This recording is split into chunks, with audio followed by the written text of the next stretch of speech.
mungkin nanti bisa dites ya, atau yang waktu kecil suka main apa tuh bulatan-bulatan dari tanah liat itu. Nah, itu kan bisa sampai keras sekali ya. Nah, bisa sampai keras sekali. Jadi kalau dia sudah keras, nah itu sulit air menembusnya. Tapi lama-lama bisa masuk juga ya. Lama-lama bisa masuk juga, nanti terperangkap pula di sana ya airnya. Jadi makanya kalau tanah liat itu lama juga keringnya. Nah, mungkin dulu yang suka main bulatan-bulatan itu kan harus dijemur gitu ya, supaya dia mengeras. Nah itu, jadi kalau tanahnya terlalu halus, porinya terlalu rapat, nah ini nanti air itu hanya berada di permukaan saja, jadi dia lewat aja gitu, nah, nggak masuk ke dalam, sehingga kurang bagus untuk ditanami. Nah kalaupun dia udah masuk ke dalam, dia jadi terperangkap, bisa busuk nanti akar tanaman kita, ya karena airnya tuh nggak bersirkulasi. Nah, jadi tekstur tanah yang paling bagus untuk ditanami itu adalah yang teksturnya sedang atau tekstur remah. Ya, jadi dia tidak terlalu kasar, juga tidak terlalu halus sehingga air mudah masuk, kemudian tidak terperangkap juga di dalam tanah itu. Jadi bagus, daya hantar untuk mencongkarannya bagus gitu. Dia mudah masuk, kemudian dia juga bisa tidak mudah menguap, tapi bisa menguap, tidak terperangkap di dalam tanah sehingga bagus ya, bisa diserap oleh akar. Nah, sekarang kita akan kenali beberapa topografi tanah ya. Jadi topografi tanah itu setidaknya ada 8 ya. Jadi ada tanah, ini topografi tanah yang paling bagus, yang paling disarankan untuk kita jadikan kebun rumput atau kita jadikan padang pengembalan adalah tanah yang hampir datar topografinya. Ya, jadi tanah yang hampir datar ini dia rata ya, tapi masih ada kemiringannya. Ya, mungkin sekitar 10 sampai 15 derajat. Jadi masih ada kemiringannya. Nah, ini untuk memudahkan air mengalir. Jadi pada saat air hujan, air itu tidak menggenang ya. Jadi dia ancaman erosinya kecil. Jadi dia mengalir tapi tidak gede gitu ya alirannya. Jadi bagus. Tidak terancam banjir, kemudian dia biasanya ini lebih subur ya tanahnya. Nah, ini cocok dijadikan lahan pertanian. Nah, berbanding terbalik dengan lahan yang datar ya. Kalau lahan yang sangat datar betul-betul flat gitu ya. Nah, itu tidak bagus karena pada saat hujan ya, pada saat hujan itu air biasanya menggenang ya, tertahan di sana karena tidak ada alirannya. Jadi hanya menunggu air itu diserap oleh tanah. Ya, makanya kadang-kadang dia mengenang. Mungkin ini juga sebabnya ada beberapa daerah di Agam itu ya. Agam itu kan luas ya, daerahnya luas sekali. Kemudian sering juga saya perhatikan banyak lahan-lahan itu yang dibiarkan tidur gitu. Jadi tidak diolah. Nah, salah satunya mungkin karena topografi ini, karena dilihat topografinya itu banyak yang datar ya, walaupun dia bukit tinggi, tapi setelah bukit tinggi itu kotanya ya, kalau kabupatennya kan Agam. Tapi kadang-kadang banyak juga orang Agam bilang orang Bukit Tinggi, sama aja dengan orang Sumbar gitu ya. Sumbar itu kalau orang luar kan bilangnya Padang aja, orang Padang ya, padahal bukan orang Padang, ada yang orang Payakumbuh gitu ya, ada yang orang Pariaman gitu, nggak semuanya orang Padang. Tapi kalau di orang Agam itu sering dibilang orang Bukit Tinggi gitu. Nah, padahal bukan orang Bukit Tinggi dia, tapi orang Agam. Nah, jadi contohnya tuh kayak di Tarusan Kamang, nah, mungkin ada yang orang Cilatang Kamang di sini ya. Tarusan Kamang itu pada saat musim hujan, nah itu indah sekali tuh. Jadi ada air tergenang di sana, jadi bisa main apa sampan-sampan gitu di sana ya. Nah kalau saat musim kemarau dia kering, nah jadi betul-betul rata apa nggak ada air di situ ya kalau saat musim kemarau. Karena airnya menguap, ya airnya menguap, kemudian ada yang ditahan oleh tanah. Nah tanah-tanah seperti itu tuh tidak bagus tuh untuk diolah, untuk ditanami, ya karena saat musim hujan dia tergenang. Kalau tergenang itu menyebabkan akar tanaman jadi busuk. Akar tanaman busuk, kemudian bahkan sampai ke batangnya busuk, ya bisa busuk sampai ke batangnya, karena selalu terendam air, gitu ya. Jadi seneng banget tuh hama-hama yang suka di daerah yang lembab, dia seneng banget gitu ya. Nah, jadi yang bagus itu yang untuk ditanami topografi tanah yang hampir datar, jadi tidak terlalu datar gitu ya. Kalau yang terlalu datar justru tidak bagus. Kemudian ada lagi ini ya, jadi topografi tanah yang datar itu di nomor 5 dia. Nah, ini kebalikan dari yang nomor 1 ya. Nah, kemudian yang kedua ada namanya topografi landai ya. Nah, ini biasanya struktur tanahnya kurang baik, ada ancaman erosi dan pengolahannya harus hati-hati. Jadi tanah landai, kemudian ada lereng miring, ini sama aja penyakitnya. Ya, ini biasanya erosi ini ya, kemampuannya untuk menahan air itu kurang karena terlalu kemiringannya ini ya terlalu tinggi. Apalagi yang miring dan berbukit ini. Nah, kalau miring yang berbukit ini salah satu yang apa namanya yang mengancam juga ininya lapisan tanahnya sudah tipis karena terus-menerus digerus air. Ya, jadi nanti kalau kita tanami tanaman kita, mungkin di awal-awal pertumbuhannya dia akan banyak yang hanyut tuh. Ya. Nah, kemudian lapisan topsoilnya sudah tipis. Nah, padahal yang paling subur itu adalah lapisan topsoil, ya. Nah, kenapa lapisan tanah topsoil itu dia cenderung subur ya. Jadi topsoil itu 20 cm ya kedalamannya dari permukaan tanah. Diduga karena kondisi 20 cm itu masih banyak mikroba tanah yang bisa tumbuh ya. Jadi kalau sudah lebih dari itu, kita tahu bahwa tanah ini semakin ke dalam kan oksigennya semakin renggang. Ya, sementara kan mikroba untuk hidup itu butuh oksigen.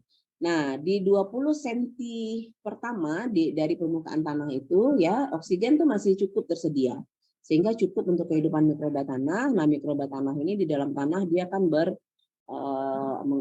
ada yang diekspresikannya ya berupa asam-asam organik. Nah, itu yang menyebabkan topsoil itu subur. Nah, jadi kalau ditanya nanti kenapa topsoil itu subur? Karena masih banyak mikroba yang hidup di sana karena masih tersedia oksigen. Nah, mikroba ini yang bikin tanah subur. Nah, kalau lapisan tanahnya sudah tipis, topsoil itu sudah terkikis oleh air hujan, maka kesuburannya juga semakin turun ya. Apalagi kalau kita baru-baru tanam tuh. Nah, baru-baru tanam itu dulu ada kejadian ya, kita praktikumnya di daerah yang agak miring ya, di topografi yang agak miring. Turun hujan gede gitu ya, itu pada hanyut steknya ya. Jadi ini bukti bahwa lereng miring dan berbukit ini tidak bagus untuk ditanami.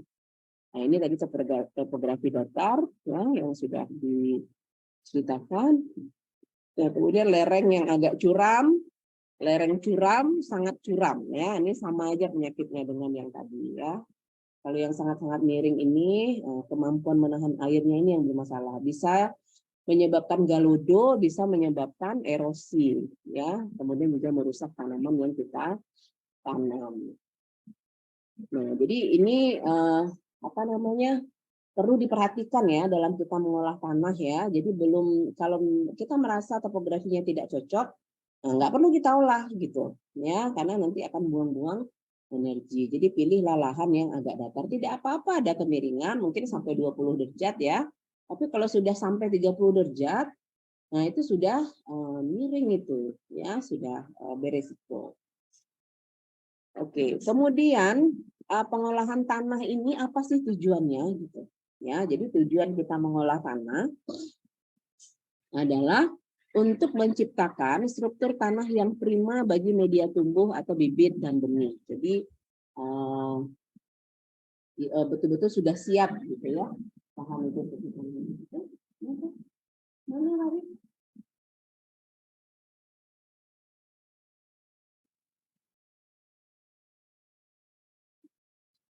Nah, kemudian yang kedua, tanah yang gembur memungkinkan infiltrasi, ya, kemudian memperbesar kemampuan menahan air, memperbaiki aerasi dan memudahkan perkembangan akar.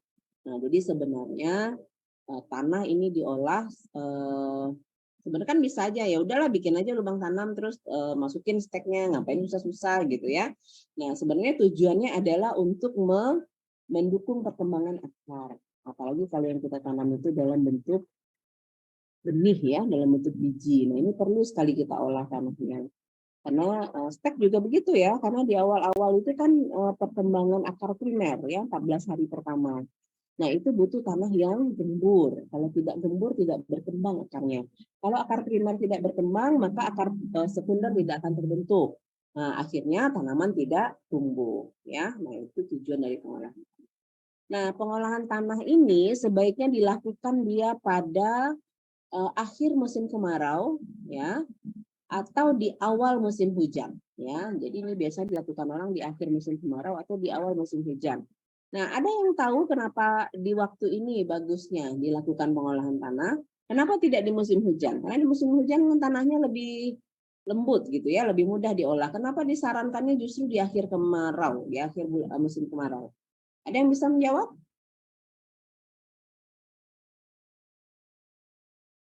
Ayo, siapa yang bisa menjawab? Nanti dapat poin. Salah nggak apa-apa, tetap dapat Bu, poin juga. izin jawab, Bu. Ya, silakan Alvinas. Kalau di akhir kemarau tanahnya lebih gembur lagi, Bu. Oh ya, akhir kemarau. Jadi misalnya kita kan musim kemarau tuh 6 bulan misalnya atau 4 bulan. Itu memang Ya, Bu. di akhir itu memang gembur ya tanahnya ya. Bukan kering ya, Alvinas.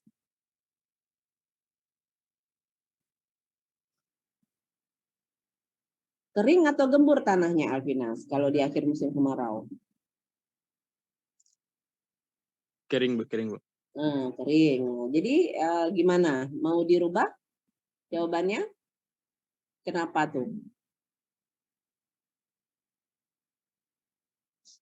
Cukup itu aja, Bu. Nah, itu aja dulu. Oke, ya.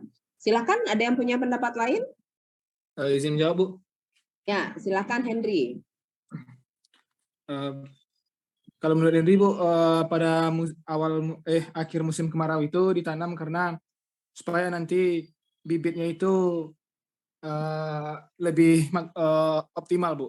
Karena jika di awal musim kemarau gitu, Bu, bibitnya itu akan susah tumbuh karena kekurangan air gitu, Bu. Dan juga apabila di musim hujan bisa juga terjadi nanti tidak menutup kemungkinan untuk bibitnya itu menjadi busuk karena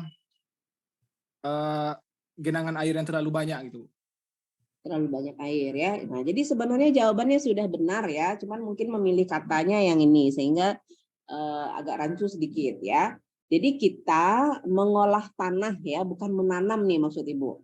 Ya, mengolah tanah. Jadi kita mengolah tanah itu di akhir musim kemarau ya atau di awal musim hujan agar pada saat tanaman ditanam ya, pada saat tanaman ini sudah ditanam dia tumbuh di sepanjang musim hujan. Nah, itu. Jadi sebenarnya jawaban si Henry itu udah betul ya. Cuman tadi pemilihan katanya yang agak keliru ya. Jadi yang ditanyakan itu adalah mengolah tanahnya, bukan menanamnya. Kalau menanamnya sebaiknya memang kita di musim hujan. Ya, jadi selama pertumbuhannya si tanaman itu dia dapat cukup air ya. Jadi makanya kalau kita lakukan karena pengolahan tanah ini kan juga butuh waktu ya. Kemudian kita berikan pembukaan dasar, ada inkubasinya juga gitu. Nah, kalau kita lakukan ini di musim hujan, begitu tanaman kita tanam, udah keburu masuk musim kemarau gitu. Ya, jadi sebenarnya kenapa kita lakukan di akhir musim kemarau untuk mengejar supaya pada saat tanaman ditanam itu sudah masuk ke musim hujan ya. Pada saat perkembangan tanaman itu sudah di musim hujan. Nah, itu sebenarnya maksudnya ya. Jadi sudah betul jawaban si Henry ya. Nah, kemudian begini ya arah pengolahan tanah. Kalau kita ketemu tanah berlereng ya, maka lubang tanam atau bedengan yang kita buat, nah jadi perlu dicatat ya, kalau kita tanamnya stek, itu yang kita bikin adalah lubang tanam. Kalau kita tanamnya benih atau biji gitu ya, maka kita harus bikin bedengan supaya biji yang kita masukkan ke tanah itu tidak hanyut kalau hujan ya. Jadi kalau kita tanam biji di tanah yang datar tidak kita bikin bedengannya, maka nanti akan hanyut tuh bijinya ya, benihnya itu akan hanyut. Jadi makanya kita sebaiknya bikin bedengan kalau biji. Tapi kalau kita tanam stek, nah itu cukup dengan lubang tanam saja, kemudian nanti dibumbun. Nanti dia akan meninggi juga. Tujuannya kan memang supaya tidak hanyut. Nah, kalau tanah berlereng ini ya kita buat ya arah bedengan itu melawan melawan datangnya hujan. Ya, melawan arah air. Nah, melawan arah air turun. Jadi miring ya. Jadi kalau miring, ini kan air kan dari sini nih, dari atas sini turun ke sini. Ya, kalau kita bikin bedengannya di sini searah air, maka akibatnya apa? Akibatnya akan terjadi longsor ya. Nah, akan terjadi longsor, hanyut dia. Ya, steknya atau bibitnya hanyut. Nah, karena dia gampang sekali terbawa oleh air ya. Tapi kalau kita buat seperti ini bedengannya, jadi harus melawan arah datangnya air. Jadi kalau air dari sini, nah ini kan ini parit-paritnya ini ya, ini bedengannya, ini paritnya. Air akan masuk di sini. Ya, nah air itu akan tertahan dia di sini. Ya, nanti lama-lama dia diserap oleh tanah. Jadi tidak hanyut gitu, ya. Nah, ditahan air itu di sini oleh si bedengan tadi. Nah, jadi kalau kita bikin dia searah seperti ini, ya searah, kalau segini ini airnya dari sini, terus kita bikin pula searah. Nah, jadi air akan lewat di sini nih. Nah, airnya lewatnya jadinya di sini ya. Jadi akhirnya akan lama-lama tergerus tuh bedengannya, ya. Lama-lama tergerus, kemudian hanyut udah semua longsor ke bawah, ya. Mana sorry semua mana.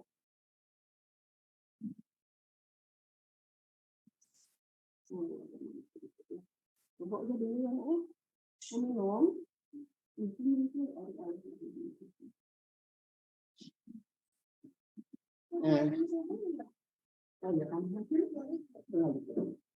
Ini kalau habis tambah lagi aja.